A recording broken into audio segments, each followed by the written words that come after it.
Hey guys, good morning. Welcome to 2020. This is the first video I'm making in the new year, so happy belated new year. We're here now. Today I want to talk about something that actually involves quite a lot of backstory, so I'm just going to jump right into it. On January 1st of 2019, I decided to go 10 days without buying, using, or otherwise acquiring any new plastics. I did film it at the time, but I never made a video about it because it just kind of didn't gel into any kind of compelling story, but I learned a ton from the experience, and there are lots of habits that I developed during that time that I've been able to take with me. Things like we no longer use hand soap or body wash. We use bar soap that comes in minimal or ideally no packaging. I've dramatically cut down on the number of personal products that I use, so that has remove some plastic that we used to use as well. And in general, we're just much more cognizant about plastics and packaging in the first place. And that knowledge helps us to be able to avoid it where possible, or where it's been possible for us to avoid so far. But during the challenge, there was one category of life in particular where I found it really difficult to avoid plastics. It was very pervasive, and that is anything involving food. It's kind of insidious, the amount of plastic that is involved in food production and packaging and all of that stuff. Even when I was bending over backwards to try to avoid plastic for those 10 days, I would look back on the experience and I would later realize, like, oh, that jar of whatever I bought actually had a label that was laminated in plastic, or I realized that all cans are lined with some kind of plastic, or some plastic something or other snuck its way in somewhere. Now, it's 2020, it's been 1 year since I've done that challenge, and I'm thinking about resolutions, and I have more than 2 resolutions or goals for myself. I can talk about those some other time, but there are 2 goals in particular that are kind of combining into one and leading us to the present moment. And those are, number 1, I kind of want to up the ante on those sustainable habits that I developed a year ago. They've been good habits, they've served me really well, but I know there's room for improvement, so I want to see what I can do to create even more sustainable practices for myself. And 2, we've been cooking a lot more. My husband and I have been cooking a lot more meals together, and we're trying to make healthier meals. And so those 2 ideas are kind of combining to my present circumstance, which is my personal crusade to make my pantry more Instagrammable. In all seriousness though, it's not just that. There is some visual noise that I want to take care of in my pantry, but I'm also realizing that an easier and healthier and sort of more effective way for my husband and I to cook is to have on hand a lot of bulk pantry items, things like grains and beans that we can store in our pantry that will stay good for a long time, and that we can supplement with fresh foods to create a whole meal. And not only that, but it's also cheaper to cook this way, and it affords us more opportunities to kind of get creative and become better cooks. So we're changing our shopping habits to support that. Today, I'll show you what my pantry looked like. Well, actually yesterday. I will talk about some of the pantry strategies that we are implementing right now and will continue to implement moving forward, and then we'll go bulk shopping.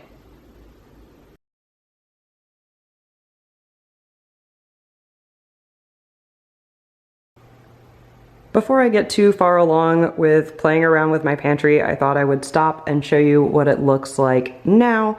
So down here at the bottom is where we store Danny's dry food and any extra litter.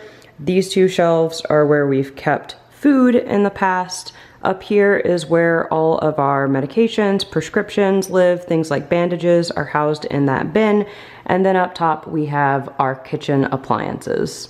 Now I should say that this isn't really what our pantry usually looks like. We are intentionally trying to use up everything that we have, so this is a little sparse, but it also doesn't look super sparse because I put all food that has its own packaging up on this shelf just so we can see what we have to use up, what we actually use, what kind of space we have to contend with.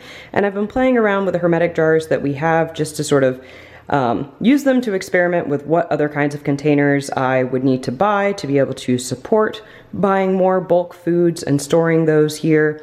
So yeah, I'm just experimenting right now, but I think another thing to note is that this shelf up here with all the medications is incredibly loud, so if I were to have a lot of more simple, streamlined packaging in here, I think it would kind of be a moot point if I didn't also take care of all of this visual noise up here. So that is also on my to-do list, but I'm playing around with the space I have and the items that I have right now to figure out how we can shop and cook in a more sustainable way.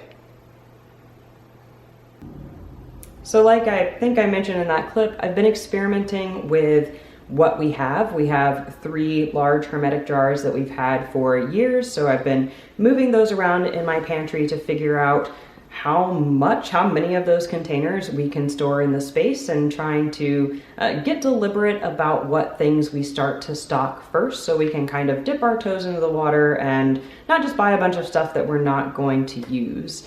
And I guess to be fair, this last week we have had a lot of what I call Little House on the Prairie nights, which is when we force ourselves to use what we have left and make a meal out of it, just so we're using up everything that we bought. So we've had a lot of Little House on the Prairie nights this last week, but we also have made 2 recipes from bulk items. We made this Tuscan white bean and sage dish thing that we ate with fresh bread that we got from a bakery. And last night we just made a giant batch that will last us forever of charro beans and Mexican rice. We did buy some tortillas from the store because it took forever to make those, and I knew going into last night it was already kind of late, so I didn't want to make my own tortillas at that point.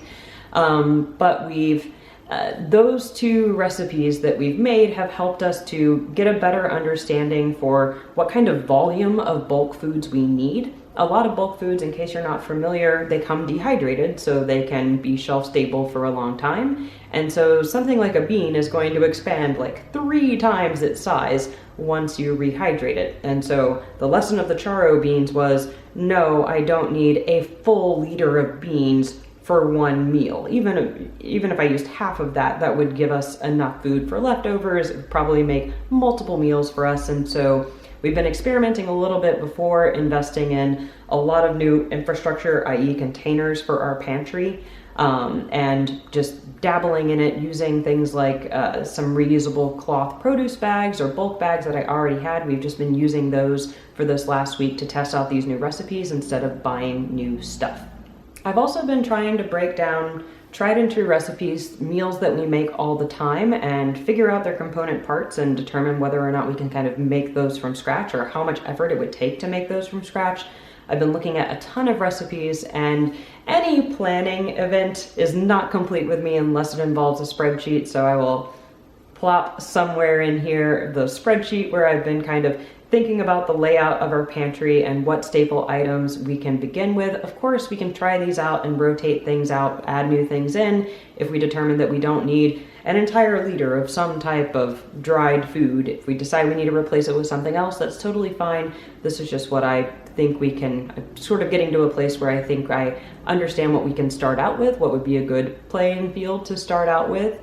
And I've been perusing Pinterest a ton. If you've ever looked on Pinterest for like minimalist pantry, plastic-free pantry, zero waste pantry, any of those, you get a whole bunch of like really gorgeous images, but I've been looking at them and trying to reverse engineer, like, what does this person actually cook with all of these things? You have oatmeal and popcorn, what are you making? I don't know. So in case you too are kind of frustrated whenever you look at somebody's pantry, I will lay out what I actually think we're going to be able to make with these things. So I've got my phone because I'm not going to remember all these things. I am currently imagining or planning for us to have 1.5 liter jars of flour and sugar, which will probably live in the spice cabinet where we keep those things, not in our actual pantry. But in our actual pantry, we will have oatmeal and jasmine rice and arborio rice in 1.5 liter containers. And then for 1 liter jars, I'm imagining kidney beans, chickpeas, great northern beans, pinto beans, lentils, chia seeds, granola, and maybe a couple of standby jars for quicker snacky type things in case I open up the pantry and I don't want to spend hours rehydrating beans or something, then something quick and snacky that we can make. So I will plop all the names of these bulk items over here and explain a little bit about what I think we can make with them, just to serve as inspiration in case you were thinking of the same thing. Number 1, granola. Just eat granola. You don't really have to do anything to granola. For oatmeal, we can add dried fruits. Dried fruits are another things that we can keep in maybe some of the smaller jars. So that is one pairing that would work really well. Again, dried fruits, oatmeal, or you can eat it alone. You can have it as a snack item. Pinto beans. Oh my God. The mixture of beans and bacon is so simple and so effective. You can mix pinto beans, bacon, onion, garlic, serrano or jalapeno pepper, and make borracho bean or charro beans, or you can swap out some chicken stock and cook it in beer to make borracho beans. With chickpeas, you can add flour, onions, spices, and simmer that all up or fry that all up in oil to make falafel. Lentils, you can add coconut milk, spices. You can do anything with lentils, but I'm thinking coconut milk and maybe some different Thai or Indian spices to make some kind of curry. Great Northern beans, super simple. Just add some garlic and sage and you have a really nice brothy garlic, oil, and sage. I think the oil is really important. Eat that with some really hearty Italian bread. It's super good. I like a lot of legumes, which is convenient for this topic. Kidney beans are super versatile. You can make chili with it. You can make a ton of Italian dishes with it. The one I wrote down was adding spinach or kale, tomatoes, seasoning, cheese, bread to make some kind of like ribollita would be really easy. Jasmine rice kind of goes without saying. You can use rice as a side dish or supplement for any number of meals, but I also have on my list that I want to make fried rice, which means I actually need to make the rice the day before and then fry it up the next day, but I'm excited about that. I actually really love rice and egg dishes. There's another dish that my husband and I make that is like a parboiled rice. I think you need a rice with a little bit more substantive texture. That, plus fry up some bananas in butter, fry up an egg in butter, put that all together. It's so good, especially with some like flaky finishing salt on top. I'm really obsessed with flax salt, although I've also, from watching a ton of cooking videos on YouTube, interested in trying Maldon salt, which seems identical to flax salt, but I want to try it and see if there are any differences in how they're made. Anyway, I have opinions about salt. Arborio rice. You can mix arborio rice with anything and get risotto. And flour and sugar are kind of self-explanatory. So, yesterday I started out with just 3 1.5 liter hermetic jars. I decided to go to IKEA. I looked all over the internet at tons of different container options, and I landed on IKEA as the best because they are cheap and cheerful, and I just want to start out with these. I also wanted rounded jars, not these kind of, I know it's more efficient, but a lot of the hermetic jars that were available elsewhere had these like rounded square shapes. More efficient for storage, but aesthetically that wasn't what I was really going for. Anyway, I went to IKEA and got 2 jars of 3 different sizes. I have 2 1.5 liter jars, 2 1 liter jars, and 2 1/2 liter jars. And with that, let's fill them up. Let's go shopping. Okay, my back seat looks a little ridiculous right now. I would never actually recommend bringing these jars, or this would not be my first jar to choose to actually go bulk shopping with. In my shopping bags, I keep the wallet that we pay for groceries with cash with, and little refillable jars that I can refill with spices and then put in the nice spice jars that I have at home that I got from a place called Kishi Home. I'll add a little clip in here to just show you what those jars look like. But now I buy spices in bulk and I just fill up those jars with these guys and produce bags. Ah yes, but I've decided to bring these jars just because we're gonna fill all of them, and some of them are quite big. Like, we're gonna fill this giant thing with arborio rice, so I didn't want to put all of that in a bag. And my husband's also probably going to get granola, which we don't want to get crushed, so we decided to bring all the jars. My camera died, but 2.14. step number 1 is to get all of your packages tear weights, so you're only paying for what you're buying. Once you get your tear weight, you just fill up your container with whatever you want, and make sure to write down the PLU number for whatever bulk item you're buying so they can weigh it and price it correctly at the register. while I'm here, I wanted to stop and show you guys my favorite brand of soap, which is right here by a company called Sapo Hill. The oatmeal scent is my favorite. I love an oatmeal scented soap, and it has no packaging except for one little barcode on the back. So this is our soap of choice.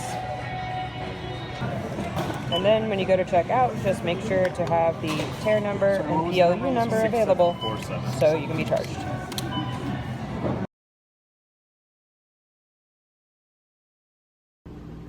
All right, y'all, we are back home, and this is our grocery haul put away. We ended up getting sugar, Great Northern beans, kidney beans, some granola, pistachios, and I wanted to get more jasmine rice and arborio rice for those canisters in the back, but the store didn't have them, so I will have to stock up on those another time. And obviously we still have a lot of packaged foods over here that we need to work our way through, but this is what it looks like now. Again, we just got more stuff so we can continue to dip our toes in the water, make sure that this is going to be an effective long-term way for us to cook. But so far, I feel really good about it. I feel a lot more connected to food whenever I buy it and cook it in this way. So if you have been considering something like this yourself, if you've wanted to shop from the bulk section or generally reduce the amount of food packaging waste that comes into your life, I totally recommend it. You don't even need all of these things to get started. You just need a couple of reusable cloth bags, and that should be enough to jumpstart your shopping habits. Anyway, obviously we still have a ways to go. I hope I can update you guys in a couple of weeks if this way of shopping sticks. Hopefully we'll be further along and I can let you know how it's going. That's going to be it for me today. As always, thank you so much for watching. I hope you've enjoyed this video, and I'll see you next time.